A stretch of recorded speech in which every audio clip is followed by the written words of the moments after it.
Viernes 24 de julio. Lecturas de la Palabra de Dios de la Santa Misa. Del libro del profeta Jeremías. Vuélvanse a mí, hijos rebeldes, porque yo soy su dueño, dice el Señor. Iré tomando conmigo a uno de cada ciudad, a dos de cada familia, y los traeré a Sión. Les daré pastores según mi corazón, que los apacienten con sabiduría y prudencia.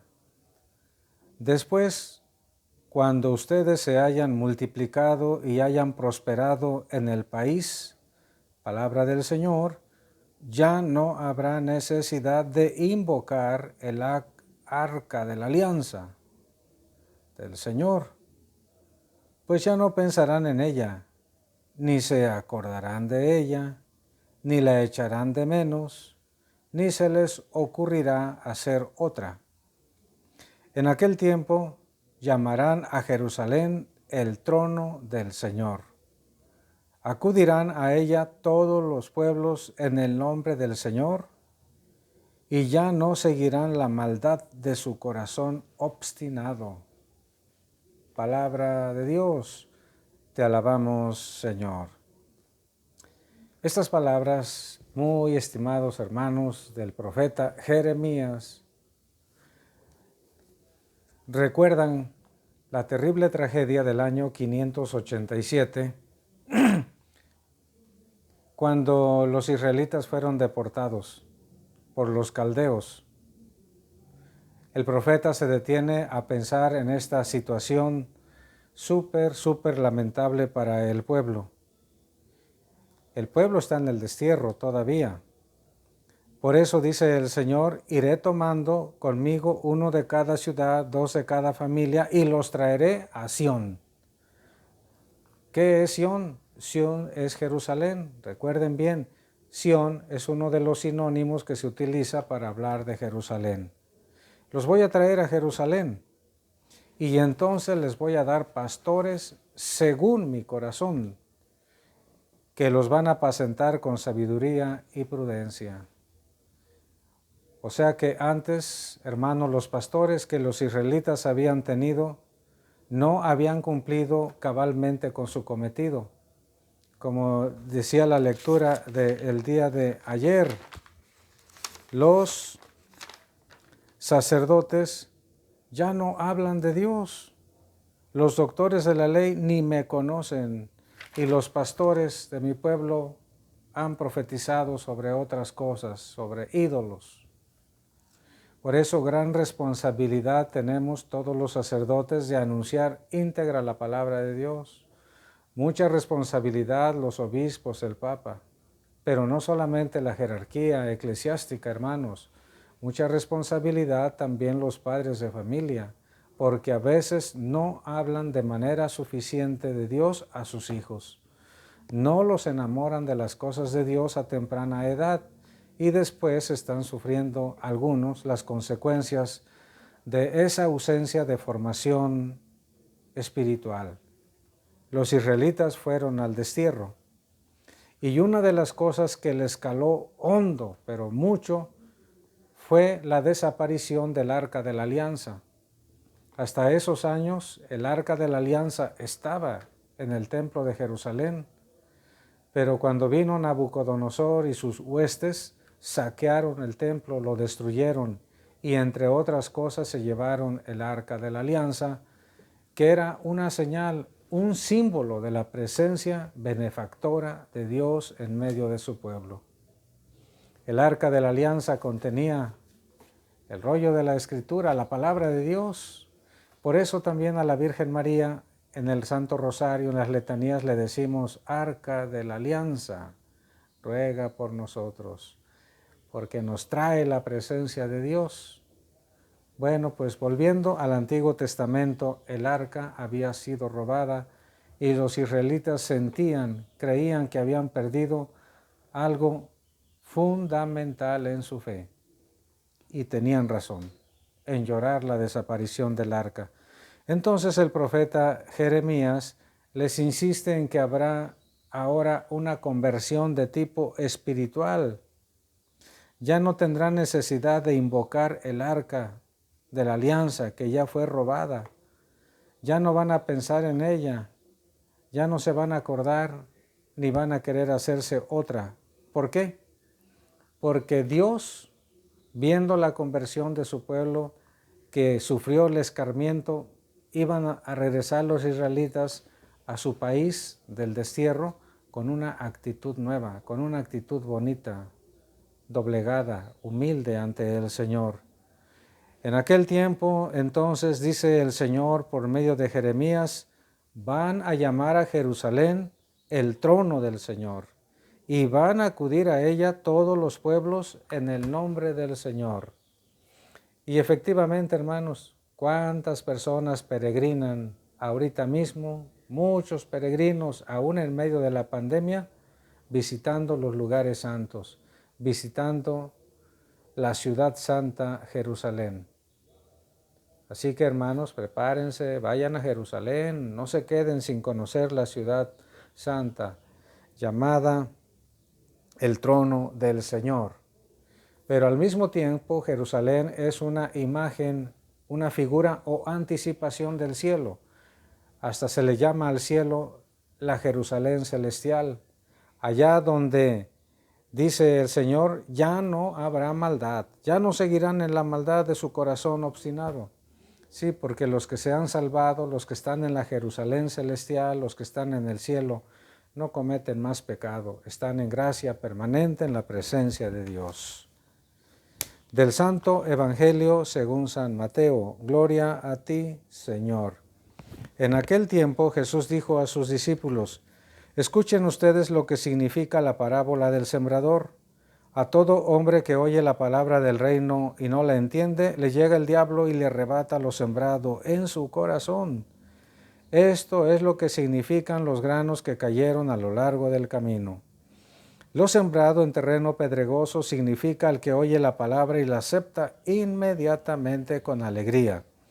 Pero como es inconstante, no la deja echar raíces.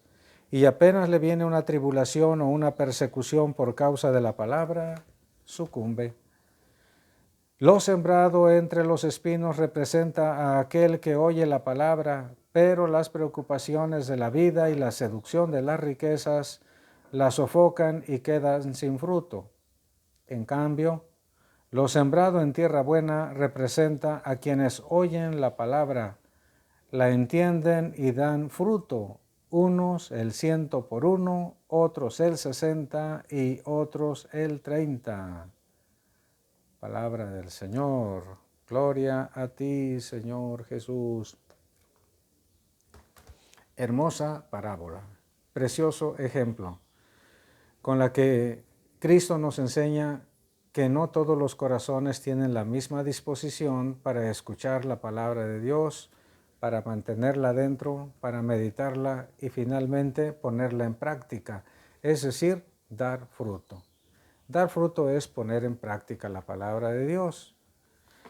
Salió una vez un sembrador y cuando iba metiendo mano a la bolsa, unos granos de trigo cayeron sobre el camino. Ahí la gente pasaba, los pisaba y los pajaritos se la comieron. Otros granos cayeron entre piedras, pero pues entre las piedras hay escasa tierra, diríamos casi polvo. Los granos brotan, pero no hay raíces, pronto se van a secar en cuanto salga el sol. Otros granos cayeron donde había espinos. Las plantitas brotaron, medio crecieron, flaquitas, amarillas, pero terminaron siendo sofocadas por los arbustos espinosos. Y la otra parte de la semilla cayó en tierra buena. Pero en los terrenos hay partes que son más fértiles, otras partecitas menos y otras todavía menos, pero igual la semilla produce fruto. Y entonces Cristo explica la parábola, el ejemplo. Dice que los granitos que cayeron en el camino representan a aquellos que escuchan la palabra de Dios. pero inmediatamente viene el demonio y las arrebata de su mente y de su corazón, de tal manera que no dieron ni siquiera esperanza de que hubiera fruto. Son los granitos pisoteados, machacados y comidos por los pajaritos. Y así hay personas entonces que pueden ir a misa, están allí, escuchan la primera lectura, el salmo, el evangelio, la explicación del sacerdote, se van y no llevan nada, ni en la cabeza ni en el corazón. No retuvieron nada, nada los impresionó. Otros granitos cayeron en terreno pedregoso. Allí brotaron los granitos, pero apenas si había poquita tierra, las raíces eran mínimas, así que apenas salió el sol, quemó las plantas por falta de raíces. Y representa a aquellas personas que escuchan primero hasta con alegría la palabra de Dios, pero son inconstantes. Apenas viene una tribulación o una persecución a causa de la palabra, sucumben, se echan para atrás. Representa pues a aquellos que la escuchan con atención, la guardan, pero cuando se trata de manifestarla, de dar fruto, por los problemas circundantes, se echan para atrás y no dan ningún tipo de fruto. Otra partecita de la semilla cayó donde había espinos.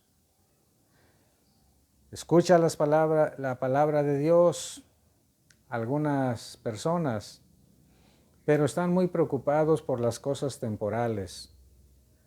La riqueza los seduce. Si tienen que elegir entre Dios y el dinero, escogen el dinero.